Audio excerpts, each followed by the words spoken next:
Pese a quien pese y digan lo que digan, la primera vuelta al mundo fue española. Un jovencísimo Carlos I, recién llegado a España, financió la aventura de un navegante portugués, naturalizado español por cierto, de apellido Magallanes.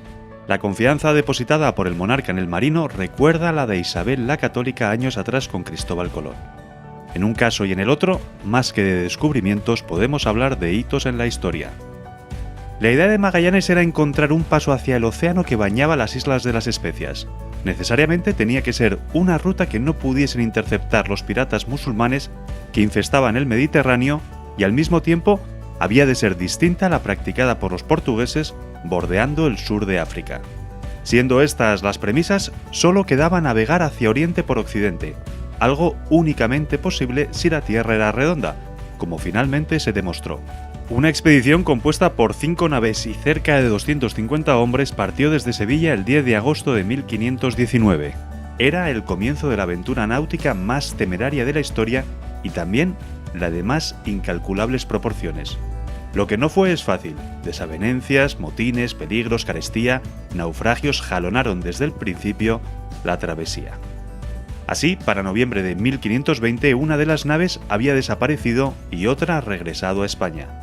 Las otras 3, la Concepción, la Trinidad y la Victoria, lograron con no poco esfuerzo encontrar el ansiado paso al océano que Magallanes bautizó como Pacífico. Magallanes, por cierto, hallaría la muerte el 27 de abril de 1521 en las Filipinas sin cumplir la misión encomendada, llegar a las Islas de las Especias. Otro marino de la expedición, Juan Sebastián Elcano, lo haría por él. En noviembre de 1521, al mando de la nao Victoria, Elcano llegó a Tidore, en las Molucas. El objetivo se había cumplido. Tras cargar las bodegas con las preciadas especias, Elcano puso rumbo a España navegando por la ruta de los portugueses, evitando ser descubierto por estos, pues se arriesgaba a la pérdida de la mercancía y a ser hecho prisionero. Finalmente, el 6 de septiembre de 1522, 18 marinos, pálido reflejo todos de lo que habían sido, desembarcaron en Sanlúcar de Barrameda, 3 años después de haber zarpado desde Sevilla.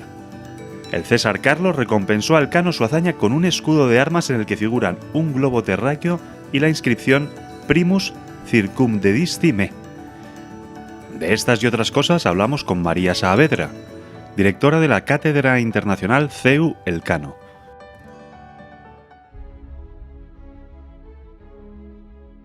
Portugal le ha pedido a la ONU que registre la primera vuelta al mundo como portuguesa. ¿Qué hacemos? Pues nos parece muy bien por parte de los portugueses, han estado muy listos, pero creo que nosotros tenemos que ser más rigurosos con el tema de la primera vuelta al mundo, que fue española, no fue portuguesa. Magallanes se había formado en Portugal y no le podemos quitar ningún mérito a Magallanes, pero Magallanes renunció a su nacionalidad portuguesa porque tuvo varios desencuentros con el rey Manuel de Portugal y vino a ofrecer una empresa imposible a Carlos I, que acaba de llegar además de Flandes. Si lo pensamos, es un chaval de 19 años, porque era así, 18 años tenía Carlos I cuando llega a España, y llega un portugués y le dice que quiere abrir una ruta hacia las Islas de las Especias, navegando, buscando por el sur de América a ver si había un paso hacia el Pacífico, y Carlos I le dice, pues adelante. Con 19 años. Claro, es que Carlos empezó a ser rey de España con 18. Era un millennial, ¿no? Sí, totalmente. Sí, entonces nosotros tenemos que reivindicar, que Portugal reivindique lo que quiera. Lo que ha reivindicado son las ciudades magallánicas, y está en su derecho, porque hubo ciudades que efectivamente, o espacios a los que llegó Magallanes el primero, pero como exploración, como expedición, la llegada a la especiería y la vuelta al mundo es castellana y es una ayuda. Recuerda muchísimo a la empresa de Colón, ¿no? Colón llega, pide ayuda a España, Magallanes, portugués, pide ayuda a España. Hay bastantes paralelismos. De hecho, sí. ¿Se puede decir que buscaban los dos lo mismo? Totalmente. Claro, lo que se buscaba no era dar la vuelta al mundo, luego hablamos de eso si quieres. Lo que buscaba Colón cuando fue a aquel viaje, ¿no?, navegando hacia el oeste, era un paso hacia las Islas de las Especias, que a veces... A mí me gusta explicar esto porque no todo el mundo tiene muy claro por qué esa obsesión con las Islas de las Especias. Te lo iba a preguntar. Tenemos en todas las casas ahora mismo, tenemos armarios llenos de botecitos, ¿no? De clavo, moscada, de clavo, de cosas que nos parecen lo más natural. Pues en en la Edad Media y hasta el siglo XVI, solo había unas islas, las Islas Molucas, donde se cultivaban las especias. Las especias condimentaban, conservaban la comida y sobre todo la comida podrida, que era algo muy frecuente, le eliminaban el sabor. Entonces eran absolutamente necesarias, valían más que el oro, estaban mucho más valoradas que el oro, que la plata. Por eso cualquier camino que llegara a las Islas de las Especias, a las Molucas, era un proyecto importante para los cristianos, porque entre la Europa cristiana y las Islas de las Especias estaba la barrera musulmana. Entonces había que buscar otra ruta. Los portugueses la buscaron bordeando África por el sur y nosotros la buscamos hacia el oeste. Entonces Colón iba hacia las Especias y se tropezó con América. Fue mucho más grande lo que descubrió, pero claro, el paso hacia las Especias seguíamos buscándolo. Entonces fue Magallanes el que viene a España y le plantea al rey, ¿por qué no seguir buscando ese paso? Y efectivamente sale una expedición, salen 5 naves, y Magallanes va al frente de una. Y aquí también es muy interesante, digo, cara a reivindicar si portuguesa, española, era castellana, pero bueno, al final Castilla es el germen de lo que después era España. Y es que solo vamos a ver, el reparto entre Portugal y Castilla de las rutas marítimas se había dado en tiempos de los reyes católicos. Entonces había quedado muy claro en el Tratado de Tordesillas que los portugueses podían navegar hacia el sur, hacia África, y los castellanos hacia el oeste. Entonces, por eso la ruta americana hacia las Especias era necesariamente castellana, y por eso Magallanes, cuando llega a Castilla y ofrece esa ruta, sabe que tiene que ser por territorio castellano. Entonces salieron 5 naves, en torno a 250 tripulantes, tampoco está del todo claro el número de tripulantes que salió, pero es aproximadamente esos 250.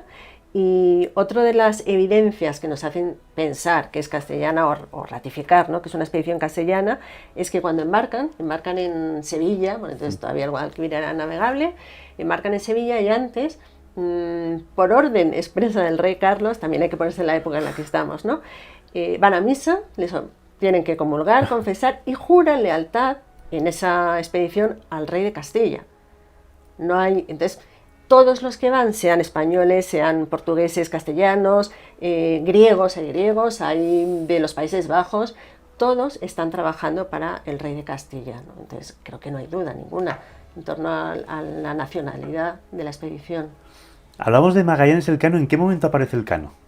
Porque no era principal en esta historia. En absoluto, Elcano era de una familia tradicional de Guetaria, ¿no?, tradicional, digo, con una vinculación al mar. Es posible que incluso procediera de una familia de pescadores, después tuvo su propio barco, apoyó expediciones en el norte de África al servicio de la Corona de España, de la Corona de Castilla, vendió su barco porque se endeudó y de hecho era delito porque vendió el barco a los italianos.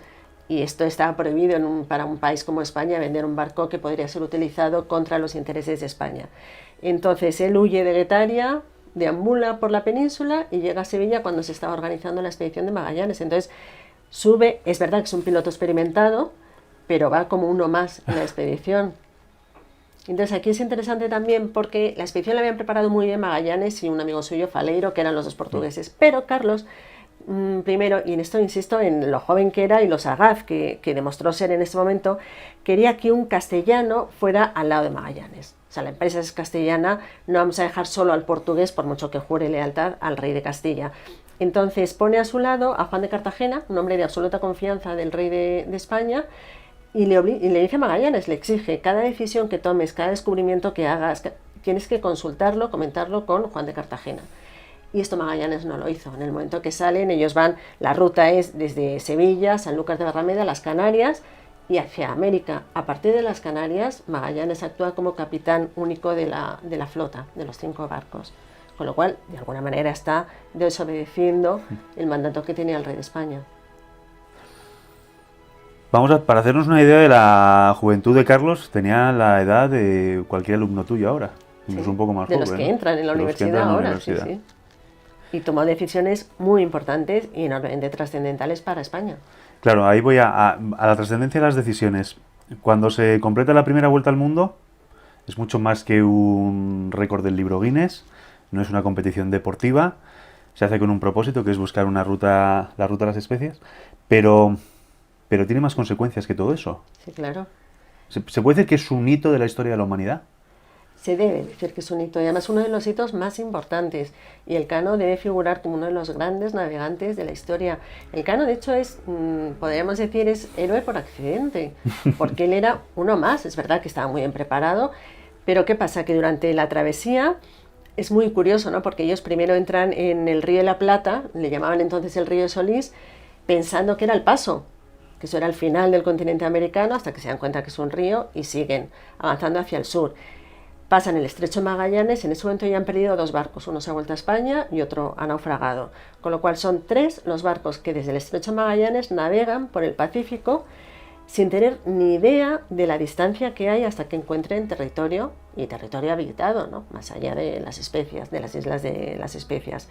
Entonces ahí es cuando empiezan algunos a cuestionar el liderazgo de Magallanes. Ya había habido un motín, y de hecho en ese motín abandona a Juan de Cartagena, lo abandona a su suerte en una isla. Era el hombre designado por el rey para tenerlo al lado, ¿no? Entonces ahí ya Magallanes empieza a tener un comportamiento que no es excesivamente fiel a ese compromiso que había adquirido con el rey de España. Entonces cuando llegan, la primera isla que tocan tierra es la isla de Guam, que poca gente sabe que Guam ha sido española hasta el 98, cuando perdimos, todos sabemos que perdimos Cuba, Filipinas, Puerto Rico y también la isla de Guam. Entonces allí llegan, les llaman la isla de los ladrones porque ven unos nativos muy simpáticos que se acercan al barco, pero se acercan, suben y se llevan todo lo que pueden, clavos, aparejos, ¿no? Y ya después llegan a las Filipinas. En las Filipinas Magallanes involucra unas guerras entre tribus nativas y muere. Entonces a partir de aquí es cuando Elcano empieza a emerger como la gran figura de la expedición, por la muerte de Magallanes. ¿Lo del lago español, llamar al Pacífico el lago español, era una chulería? Es una forma casi descriptiva, porque efectivamente, a partir, no solo la expedición de Elcano y de Magallanes era puramente de exploración. Entonces tocaron tierra en Guam, pero de momento apenas hay presencia española, luego vendrá. Tocaron tierra en Filipinas, allí quedó la imagen del Santo Niño, que eso sí que queda ahí como una referencia española en las Islas Filipinas, y por fin ya bajo el mando de Elcano llegan a las Islas Molucas. Entonces todo ese territorio, aunque también estaban los portugueses, toda esa zona desde América hasta las Molucas podría considerarse, o sea, es de justicia que se llame el lago español, aunque haya un poquito de exageración ciertamente, ¿no? Pero la presencia española en el Pacífico es mucho menos conocida que la presencia en el Atlántico, en América, y es igual de cierta, de verdadera. Hoy vemos un mapa del mundo, un mapa mundi, y bien, lo vemos y sabemos lo que es, sabemos a qué se refiere. Lo que quizás olvidamos es lo difícil que fue hacer...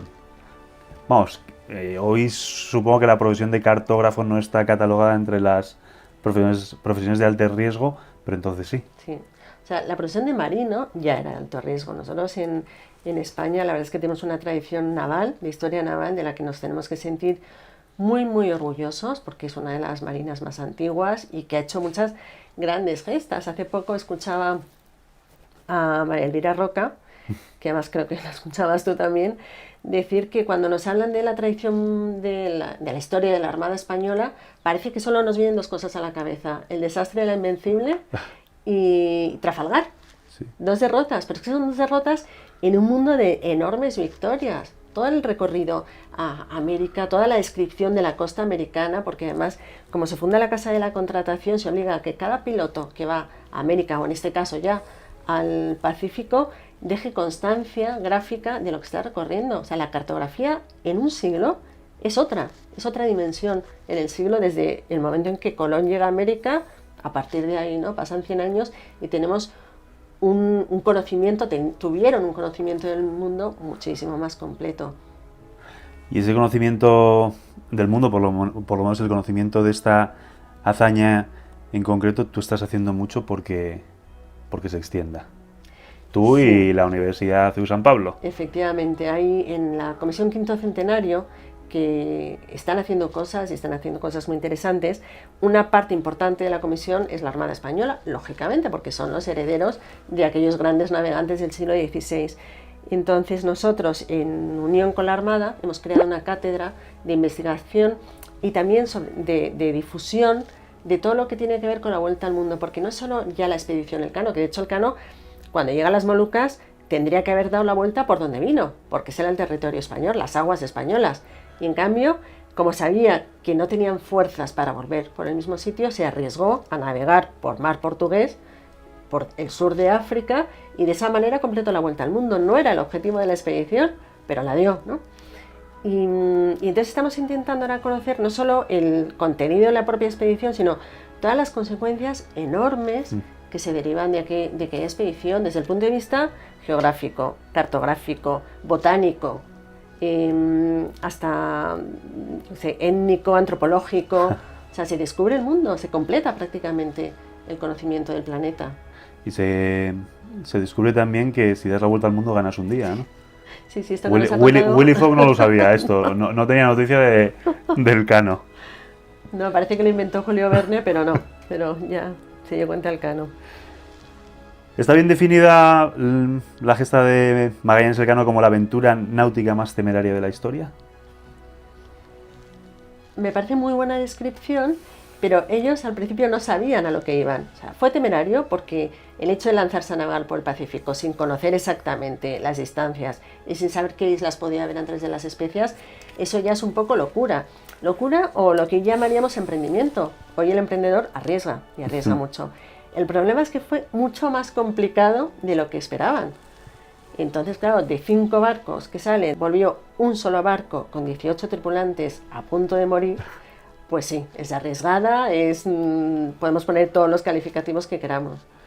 Pues muchísimas gracias por haber estado aquí y muchísima suerte con la cátedra sobre el Cano y la primera vuelta al mundo. Muchas gracias a vosotros, como siempre.